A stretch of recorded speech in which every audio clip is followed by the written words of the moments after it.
আসসালামু আলাইকুম প্রিয় বন্ধুরা, দেশে ও প্রবাসে যে যেখান থেকে দেখছেন প্রত্যেককে শুভেচ্ছা জানাচ্ছি। আশা করছি যে যেখানে আছেন ভালো আছেন, নিরাপদে আছেন। এই সেতু এটি হচ্ছে তিস্তা ব্রিজ। এই তিস্তা ব্রিজ এখন কুড়িগ্রাম আর গাইবান্ধার মানুষের কাছে যেন পদ্মা সেতুর চেয়েও গুরুত্বপূর্ণ। পদ্মা সেতু আমাদের জাতীয় জীবনের সবচেয়ে গুরুত্বপূর্ণ সেতু, আর এই তিস্তা ব্রিজ হয়ে গেছে গাইবান্ধা আর কুড়িগ্রামের মানুষের একেবারে বলা যায় যে একটা পদ্মা সেতু। তার এটিকে পদ্মা সেতুর চেয়েও গুরুত্বপূর্ণ হিসেবে নিচ্ছেন, কারণ এই সেতুর কারণে কুড়িগ্রাম থেকে ঢাকার দূরত্ব কমে যাবে 135 কিলোমিটার। পাশাপাশি গাইবান্ধার যে অর্থনীতি, কুড়িগ্রামের যে অর্থনীতি, সেটিও বদলে যাবে রাতারাতি। তো এই যে সেতু, সেই সেতুটির নির্মাণ আর এর প্রভাব নিয়ে আজকের আমাদের প্রতিবেদনটি, আশা করছি আপনাদের ভালো লাগবে। এই সেতুটি গাইবান্ধা জেলা আর কুড়িগ্রাম জেলাকে সংযুক্ত করছে। এটি হচ্ছে প্রথম কথা, চিলমারি আর গাইবান্ধাকে সংযুক্ত করছে, এটি প্রথম কথা। আর এই সেতুটির দৈর্ঘ্য হচ্ছে 1.5 কিলোমিটার, অর্থাৎ 1.5 কিলোমিটার প্রায়। এবং এই সেতুটি নির্মাণ খরচ প্রায় 900-950 কোটি টাকার মতো, 925 কোটি টাকা। তার চেয়ে বড় কথা হলো যে এই যে একটা সেতু, এই সেতুটা নির্মাণের জন্য, এই সেতু নির্মাণের দাবিতে সেই 1990-এর দশক থেকে আন্দোলন করছে এই দুই পারের মানুষ, অর্থাৎ তিস্তার মানুষ, কুড়িগ্রামের মানুষ এবং গাইবান্ধার মানুষ। এবং এই একটা সেতু হয়ে গেলে এখানকার অর্থনীতি অনেক বদলে যাবে, এখানকার মানুষের জীবনযাপনের চিত্র বদলে যাবে।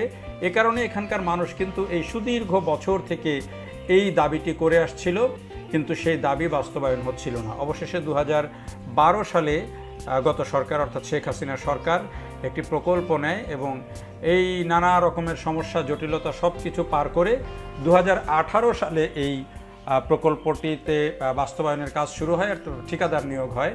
2018 সালের 5 নভেম্বর প্রকল্পটির দরপত্র আহ্বান করা হয় এবং এটির কাজের দায়িত্ব দেওয়া হয় China state construction engineering corporation লিমিটেডকে, এবং তারা এই দীর্ঘ সময়ে সেতুটি বানিয়ে দিচ্ছে। এবং এলজিইডির এটি একটি সবচেয়ে বড় প্রকল্প বলা হচ্ছে, সবচেয়ে বড় সেতু হিসাবে এটিকে দেখা হচ্ছে। তো এই যে সেতুটি নির্মাণ হলো, এখন একেবারে শেষ নির্মাণ, শুধুমাত্র কিছু টুকটাক কাজ বাকি শেষ করেই এটি উদ্বোধন করে দেওয়া হবে, অর্থাৎ এই দুই পারের মানুষের জন্য এটি উন্মুক্ত করে দেওয়া হবে এই সেতু। আর সেই দিনটি এখন আসলে প্রহর গুনছেন এখানকার দুই পারের মানুষ। তাইলে এই সেতু যে হলো, এই সেতুর প্রভাবটা কি হবে? এই সেতুর প্রভাব হচ্ছে যে, প্রথম যেটি বলছিলাম যে ঢাকার সাথে কুড়িগ্রামের দূরত্ব কমে যাবে 135 কিলোমিটার। আগে যে ঘুরে যেতে হতো সেই ঘোরাটা আর হবে না, এখন গাইবান্ধা জেলা শহরের উপর দিয়েই কুড়িগ্রাম এবং লালমনিরহাটের মানুষজন গাইবান্ধা জেলার উপর দিয়ে যাওয়া আসা করবেন, তাতে দূরত্বটা কমে গেল। আরেকটা বিষয় হচ্ছে যে এই যে দূরত্ব কমে যাওয়ার পাশাপাশি গাইবান্ধা জেলা শহর দিয়ে যেহেতু এখন ঢাকার গাড়িগুলো আসা যাওয়া করবে, এই শহরটার গুরুত্ব আরও বেড়ে গেল এবং এই শহরের সাথে ব্যবসা বাণিজ্য সেটি বাড়বে। আর এই যে দেখছেন কত শত মানুষ এই সেতুকে ঘিরে, এরই মধ্যে কিন্তু একটা পর্যটনের মতো অবস্থা তৈরি হয়ে গেছে। অর্থাৎ এই সেতুকে ঘিরে এরই মধ্যে দুই পারে বিভিন্ন ছোট ছোট দোকানপাট হয়ে গেছে, ফুচকার দোকান, চটপটির দোকান, আবার মেলার মতো বসছে। সেতু দেখতে আসছেন, নদীতে ঘুরতে আসছেন, সব মিলিয়ে একটি পর্যটনের সম্ভাবনাও কিন্তু এখানে তৈরি হয়েছে, কারণ নদীর পাড় ভালো করে বেঁধে দেওয়া হচ্ছে এবং সেই নদীর পাড়ে কিন্তু বসার জায়গা হচ্ছে। ফলে দূর দূরান্ত থেকে 30-40 কিলোমিটার দূর থেকেও কিন্তু মানুষজন, গাইবান্ধা শহরের মানুষজন এখানে ঘুরতে আসছেন। যদিও গাইবান্ধা শহর থেকে এটি কিন্তু প্রায় 21 কিলোমিটার দূরে। তো সেইখান থেকে ঘুরতে আসছেন কুড়িগ্রামের মানুষ, আবার ওই প্রান্তে তারা এখানে ঘুরতে আসছেন। তো এই দুই পারে কিন্তু একটা বড় বাণিজ্য এরই মধ্যে প্রস্তুতি শুরু হয়েছে এবং একটা যে বড় বাণিজ্যিক জায়গা তৈরি হবে সেটি নিশ্চিতভাবে বলা যায়, এবং এটিকে ঘিরে একটি পর্যটনও তৈরি হবে। কারণ এই গত 1-1.5 দশকে আমরা দেখেছি যেখানেই এই ধরনের আকর্ষণীয় সেতু তৈরি হয়েছে নদীকে ঘিরে, সেখানে কিন্তু এক ধরনের অর্থনৈতিক কর্মচাঞ্চল্য তৈরি হয়েছে এবং সেখানে এক ধরনের পর্যটনের সম্ভাবনাও কিন্তু তৈরি হয়েছে। ফলে এই সেতু শুধুমাত্র যে দুই পার্কে কানেক্ট করবে বিষয়টা এখানেই শেষ না, এখানে পর্যটনের সম্ভাবনা বড় আকারে তৈরি হবে, মানুষজনের একটা বিনোদনের জায়গা তৈরি হবে। এই যে এই এলাকার দুইটা জেলার যে মানুষজন, তাদের কিন্তু বিনোদনের খুব বেশি জায়গা নেই, এটি বিনোদনের জায়গায় একটা বড় সুফল যোগ করবে, এটি নিশ্চিতভাবেই বলা যায়। আরেকটা বিষয় যেখানে আমরা বলছিলাম যে অর্থনৈতিক কর্মকাণ্ড বাড়বে, এই অর্থনীতির ক্ষেত্রে এই অঞ্চল যেহেতু একটা কৃষি প্রধান অঞ্চল, কুড়িগ্রাম, গাইবান্ধা, লালমনিরহাট এগুলো যেহেতু উত্তরবঙ্গ জেলা, এই পুরো এরিয়াটাই হচ্ছে কৃষি প্রধান এবং চর রয়েছে, অনেকগুলো বড় বড় চর রয়েছে। তো এই চরাঞ্চলে যেহেতু মাছ হয়, অন্যান্য কৃষি ফসল হয়, তো এই কৃষি ফসলের ঢাকায় আনা নেওয়ার ক্ষেত্রে বা অন্য জেলায় এগুলো পাঠানোর ক্ষেত্রে, সরবরাহ করার ক্ষেত্রে কিন্তু একটা বড় ধরনের সময় বেঁচে যাবে এবং উন্নতি হবে। ফলে এই জেলার সাথে অন্য জেলার যে ব্যবসা বাণিজ্য সেটি কিন্তু অনেক বেড়ে যাবে এবং বিশেষ করে যেসব মাছ ধরা পড়ে, যেগুলো কৃষি পণ্য চরে হয়, সেগুলো কিন্তু সহজে ঢাকায় বা অন্য কোথাও চলে যেতে পারে। এটি একটা বড় অর্থনৈতিক কর্মচাঞ্চল্য এখানে তৈরি করে।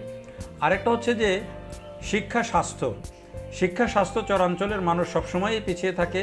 তো এই সেতু হয়ে যাওয়ার ফলে এখানে কিন্তু স্বাস্থ্যসেবায় একটা বাড়তি সুবিধা যোগ হবে, যেহেতু যোগাযোগ ব্যবস্থা ভালো হয়ে যাবে। ফলে চরাঞ্চলগুলোর সাথে এই সেতুকে কেন্দ্র করে এবং সংযোগ সড়কগুলো যদি হয়ে যায়, সেই সংযোগ সড়ক যদি হয়ে যায়, সেগুলো কারণেই কিন্তু স্বাস্থ্য খাতে কিন্তু একটা বড় পরিবর্তন আসবে এবং চরাঞ্চলের মানুষের জন্য কিন্তু স্বাস্থ্যসেবা এখন অনেকখানি সহজ হবে। একটা যোগাযোগ অবকাঠামো তৈরি হলে বা একটা যোগাযোগ অবকাঠামো যখন দুটি অঞ্চলকে সংযুক্ত করে, তখন কিন্তু এগুলো মাল্টি ডাইমেনশনাল কাজ হয়। এখানে যোগাযোগের উন্নতি হয়, কৃষির উন্নতি হয়, এখানে স্বাস্থ্যসেবার উন্নতি হয়, শিক্ষার ক্ষেত্রে চরাঞ্চল যে পিছিয়ে আছে সেই শিক্ষা ক্ষেত্রেও কিন্তু এখন অনেকে এগিয়ে যাবেন। ওই এলাকায় অনেক সময় দেখা যায় যে নদীতে সাঁকো পার হয়, মানুষ যে বাঁশের সাঁকো তৈরি করে বা বাঁশের আড় তৈরি করে, সেগুলো দিয়ে কিন্তু মানুষ পার হয়। তো এখন যখন এই সংযোগ সড়ক হয়ে যাবে সেতুকে কেন্দ্র করে এবং এই ভালো যখন সড়ক হয়ে যাবে, যোগাযোগ ব্যবস্থাটা হয়ে যাবে, তখন কিন্তু ভিতরের দিকে বিভিন্ন জায়গায়ও কিন্তু এই যোগাযোগ বাড়বে এবং এখানকার শিক্ষার যে প্রসার সেটি কিন্তু ঘটবে। কারণ সড়ককে কেন্দ্র করে দুই দিকে শিক্ষা প্রতিষ্ঠান গড়ে উঠবে, বিভিন্ন বাণিজ্যিক প্রতিষ্ঠান গড়ে উঠবে এবং ভিতরে যেই যোগাযোগ সেগুলো কিন্তু আরও দিনে দিনে বাড়তে থাকবে। এবং যেহেতু একটা সেতু হয়ে গেছে, এখন কিন্তু সড়ক আস্তে আস্তে বাড়তেই থাকবে এবং সড়ক যত আস্তে আস্তে বাড়বে, প্রসারিত হবে, অটোমেটিক্যালি কিন্তু এখানকার মানুষের যে জীবনযাপনের চিত্র, সেই চিত্রটা কিন্তু একেবারে বদলে যাবে। তো সব মিলিয়ে এই যে তিস্তা ব্রিজ সেটিকে আমার কাছে মনে হয়েছে ওখানকার মানুষের কাছে পদ্মা সেতুর চেয়েও গুরুত্বপূর্ণ একটা সেতু, বিশেষ করে কুড়িগ্রাম এবং গাইবান্ধার মানুষের কাছে। তো সেই স্বপ্ন তাদের যে বাস্তবায়ন হলো, সেটি এখন একেবারেই স্বপ্ন তাদের হাতের নাগালে। অল্প কিছু দিনের মধ্যেই তারা এই সেতু দিয়ে চলাচল করতে পারবেন। আগে যেখানে তারা একেবারে নৌকা দিয়ে যাওয়া আসার ক্ষেত্রে অনেক সময় লাগতো, ঝুঁকি ছিল নদী পারাপারের ক্ষেত্রে, তো সেই সব কিছুকে দূরে ঠেলে এখন এই তিস্তা পারের মানুষ, বিশেষ করে গাইবান্ধা এবং কুড়িগ্রামের মানুষ নতুন দিনের স্বপ্ন বুনছেন, নতুন অর্থনৈতিক কর্মকাণ্ডের, নতুন অর্থনৈতিক কর্মচাঞ্চল্যের স্বপ্ন বুনছেন এবং সেই স্বপ্ন তাদের একেবারেই হাতের গোড়ায়। এখন শুধুমাত্র উদ্বোধনের অপেক্ষা তিস্তা ব্রিজ। তো যারা ভিডিওটি দেখলেন, দেখার জন্য সবাইকে অনেক অনেক ধন্যবাদ। ভালো থাকবেন সবাই। আল্লাহ হাফিজ।